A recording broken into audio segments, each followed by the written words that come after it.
Di balik berdirinya Republik Indonesia, ada seorang tokoh yang kisah hidupnya bak sebuah epos kepahlawanan penuh gejolak. Dialah Insinyur Soekarno, sang bapak proklamator yang mampu membangkitkan semangat bangsa hanya dengan kata-katanya. Ia bukan sekadar pemimpin politik, melainkan seorang orator ulung yang menyulut api keberanian di dada jutaan rakyat. Kehadirannya selalu memancarkan harisma, tatapannya tegas, suaranya bergetar namun penuh keyakinan, membuat siapapun yang mendengar tak bisa berpaling. Namun, di balik sosok yang gagah di panggung sejarah, Soekarno juga adalah manusia biasa dengan luka, pengorbanan, dan pergulatan batin. Ia berkali-kali dipenjara, dibuang, bahkan dijatuhkan, tetapi tak pernah menyerah demi cita-cita kemerdekaan. Kisah hidupnya adalah perjalanan panjang yang penuh liku, mulai dari bocah cerdas di Surabaya, seorang mahasiswa pemberani, hingga akhirnya berdiri di podium bersejarah pada 17 Agustus 1945.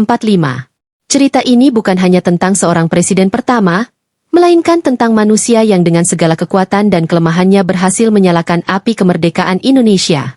Insinyur Soekarno lahir pada 6 Juni 1901 di Surabaya dari pasangan Raden Soekemi Sosrodihardjo dan Ida Ayu Nyoman Rai. Dari kedua orang tuanya, ia mewarisi dua darah besar, Jawa dari ayahnya dan Bali dari ibunya. Perpaduan itu membentuk watak khas, tegas sekaligus penuh rasa seni. Sejak kecil, Soekarno tumbuh dalam suasana penuh keterbatasan, namun pikirannya selalu luas dan gelisah. Ia kerap menatap kehidupan rakyat kecil yang tertindas, para buruh tani dan pedagang kecil yang diperas oleh kolonial Belanda. Pertanyaan yang selalu muncul di kepalanya adalah, mengapa bangsanya hidup dalam penderitaan, sementara penjajah hidup dalam kemewahan? Pendidikan awal di ELS, Europäische Lagerschool, lalu HBS, Hoger Burger School, di Surabaya membuka cakrawalanya lebih jauh. Di kota inilah ia berjumpa dengan H.O.S. Cokro Aminoto, seorang pemimpin Sarekat Islam, yang rumahnya sekaligus menjadi tempat tinggal Soekarno muda. Dari Cokro Aminoto, Soekarno belajar arti kepemimpinan, perjuangan, dan pentingnya organisasi. Di titik inilah bibit keberanian untuk melawan penjajah semakin tumbuh. Seakan takdir memang sudah menyiapkan Soekarno untuk kelak menjadi suara besar bagi bangsanya. Pendidikan adalah jendela yang membuka jalan besar bagi Soekarno. Setelah menyelesaikan sekolah menengah di HBS Surabaya, ia melanjutkan ke Teknis Hogeschool Bandoeng, sekarang ITB, dan berhasil meraih gelar Insinyur Teknik Sipil pada tahun 1926. Namun, ilmu teknik hanyalah salah satu bagian dari dirinya. Di bangku kuliah, Soekarno justru menemukan panggung yang lebih besar, dunia ideologi dan perjuangan kebangsaan. Ia rajin membaca buku-buku tentang politik, sosialisme, nasionalisme, hingga filsafat Islam. Dari pemikir barat seperti Karl Marx, hingga tokoh timur seperti Gandhi, semua ia pelajari untuk membentuk pandangan hidupnya sendiri. Bakat bicaranya kian terasah. Setiap kali berbicara, mahasiswa lain terpukau oleh retorikanya. Ia bisa membuat suasana hening lalu bergemuruh, hanya dengan susunan kata yang penuh logika dan emosi. Soekarno semakin yakin bahwa tugas hidupnya bukan sekadar membangun jembatan dan gedung, tetapi membangun sebuah bangsa yang merdeka. Disinilah awal transformasinya. Dari seorang mahasiswa teknik menjadi seorang pemikir sekaligus pejuang yang mulai menyalakan api nasionalisme di hati generasi muda Indonesia. Pada tahun 1927, setelah menyelesaikan pendidikannya dan semakin dikenal di kalangan pemuda intelektual, Soekarno mendirikan Partai Nasional Indonesia, PNI. Partai ini menjadi wadah perjuangan baru yang berani menyuarakan tujuan jelas, merdeka dari penjajahan Belanda. Saat banyak organisasi politik kala itu masih berbicara samar atau bersifat kultural, PNI tampil tegas dengan semboyan kebangsaan. Soekarno, dengan kepiawaiannya berpidato, mengobarkan semangat nasionalisme ke berbagai penjuru Nusantara. Setiap kali ia berbicara di depan rakyat, suasana berubah. Mata rakyat kecil berbinar, dada mereka bergetar, seolah ada api baru yang menyala dalam jiwa. Namun keberanian itu tidak datang tanpa risiko. Pemerintah kolonial Belanda melihat PNI sebagai ancaman besar. Tahun 1929, Soekarno ditangkap dan dijebloskan ke penjara Sukamiskin, Bandung. Alih-alih melemah, dari balik jeruji besi ia justru menulis pledoi legendaris, Indonesia Menggugat. Tulisan itu bukan hanya pembelaan diri, tetapi juga manifesto perjuangan yang mengguncang dunia internasional. Ia menunjukkan bahwa meskipun tubuhnya dikurung, pikiran dan semangatnya tetap bebas. Dari titik ini, nama Soekarno semakin melekat di hati rakyat sebagai simbol keberanian dan harapan akan kemerdekaan. Setelah keluar dari penjara, Soekarno tak dibiarkan bebas begitu saja. Pemerintah kolonial Belanda menganggapnya terlalu berbahaya bila dibiarkan dekat dengan pusat pergerakan. Maka, ia dibuang ke daerah terpencil, pertama ke Ende, Flores pada tahun 1934, lalu ke Bengkulu pada 1938. Di Ende, Soekarno menjalani kehidupan yang penuh keterbatasan. Ia tinggal di sebuah rumah sederhana, jauh dari gemerlap kota besar. Namun, keterasingan itu justru menjadi ruang refleksi. Di bawah pohon sukun yang rindang, ia sering merenung dan berdiskusi dengan sahabat-sahabat kecilnya tentang makna hidup, tentang tanah air, dan tentang masa depan Indonesia. Dari pengalaman itu lahir pemikiran mendalam mengenai persatuan bangsa, yang kelak menjadi dasar Pancasila. Saat di Bengkulu, kehidupannya sedikit lebih terbuka. Ia berinteraksi dengan tokoh-tokoh lokal, mengajar di sekolah Muhammadiyah, dan memperluas jaringan perjuangan. Disinilah pula ia bertemu dengan Fatmawati, gadis muda yang kelak menjadi istrinya dan ibu dari Megawati Soekarno Putri. Meski tubuhnya jauh dari hiruk-pikuk pergerakan di Jawa, semangatnya tidak pernah padam. Masa pembuangan itu justru mematangkan visi politik dan spiritualnya, menjadikan Soekarno sosok yang lebih tegar sekaligus lebih manusiawi. Tahun 1942, ketika Jepang berhasil mengusir Belanda dari Hindia Belanda, situasi politik berubah drastis. Banyak rakyat Indonesia awalnya menyambut Jepang sebagai saudara tua yang menjanjikan Asia untuk orang Asia. Soekarno, dengan pandangannya yang tajam, melihat peluang di tengah bahaya. Ia menyadari bahwa Jepang tetaplah penjajah. Namun jika diperlakukan sebagai alat, kehadiran mereka bisa dimanfaatkan untuk mempercepat langkah menuju kemerdekaan. Bersama tokoh-tokoh lain seperti Muhammad Hatta dan Ki Hajar Dewantara, ia dilibatkan Jepang dalam membentuk organisasi-organisasi massa, seperti Putra, Pusat Tenaga Rakyat, yang digunakan untuk menggerakkan rakyat. Dalam setiap kesempatan, Soekarno berpidato dengan api semangat, bukan sekadar untuk memuji Jepang, tetapi untuk menyelipkan pesan tersamar tentang pentingnya persatuan bangsa.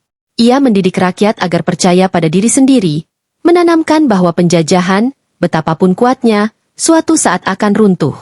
Meski dituduh oleh sebagian kalangan sebagai kolaborator, sejarah kemudian membuktikan bahwa strategi politiknya berhasil. Jepang, yang kala itu terdesak oleh perang, akhirnya memberi ruang kepada para pemimpin Indonesia untuk mempersiapkan diri. Dari sini, jalan menuju proklamasi mulai terbuka lebar. Pagi hari tanggal 17 Agustus 1945 menjadi titik balik terbesar dalam sejarah Indonesia. Setelah melalui perdebatan panjang pasca kekalahan Jepang dalam Perang Dunia Kedua, Soekarno dan Muhammad Hatta akhirnya menyepakati untuk memproklamasikan kemerdekaan. Di rumah sederhana di Jalan Pegangsaan Timur 56, Jakarta, rakyat mulai berdatangan meski suasana masih penuh ketegangan. Ada kegembiraan yang membuncah, tetapi juga rasa takut jika Belanda kembali, atau tentara Jepang menindak dengan keras. Soekarno, yang saat itu sedang sakit demam, tetap tampil gagah mengenakan jas putih dan peci hitam.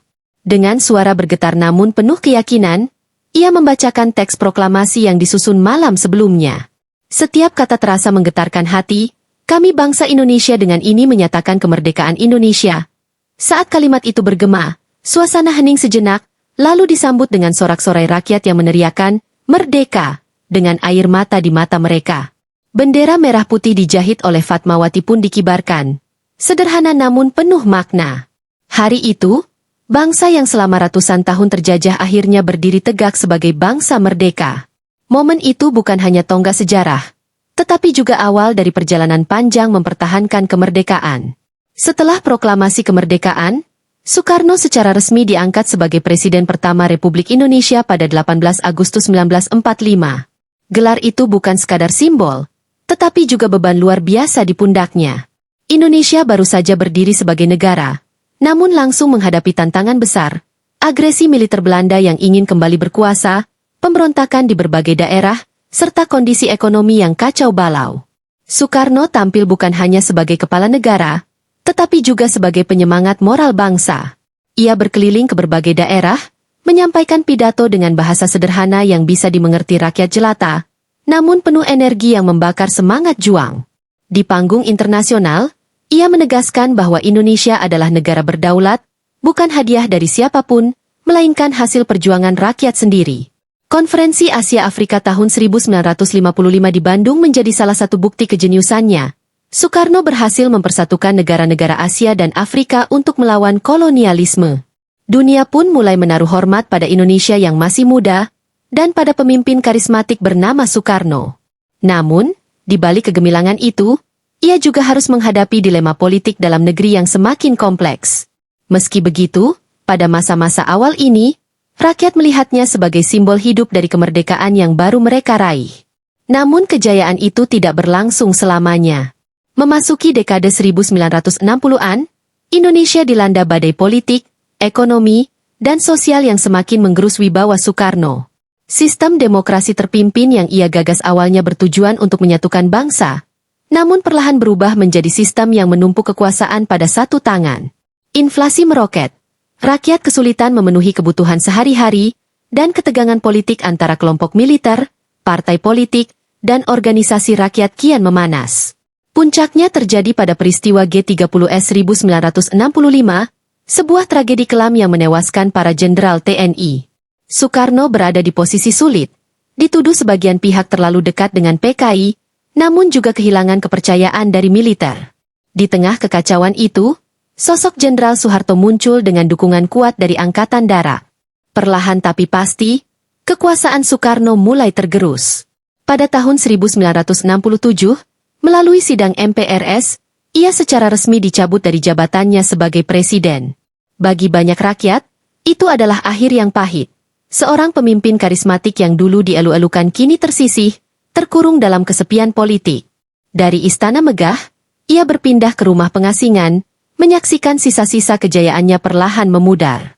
Soekarno menghabiskan tahun-tahun terakhirnya dalam keadaan yang jauh berbeda dari masa kejayaannya. Setelah dilengserkan, ia hidup dalam pengawasan ketat, tanpa lagi memiliki panggung untuk menyampaikan gagasannya. Tubuhnya mulai rapuh, kesehatannya menurun, namun matanya masih menyimpan api yang sama, api yang dulu menyalakan semangat jutaan rakyat. Pada 21 Juni 1970, di Jakarta, Soekarno menghembuskan napas terakhirnya. Kepergiannya membawa duka mendalam bagi bangsa Indonesia. Ia dimakamkan di Blitar, di samping makam ibunya, sesuai dengan keinginannya. Ribuan rakyat dari berbagai penjuru tanah air datang, menangis, mendoakan, dan memberikan penghormatan terakhir kepada sang proklamator. Meski hidupnya berakhir dalam kesunyian politik, warisan yang ia tinggalkan tak ternilai. Sebuah bangsa merdeka yang berdiri di atas kakinya sendiri. Kata-katanya terus menggema hingga kini, bangsa yang besar adalah bangsa yang menghargai jasa para pahlawannya.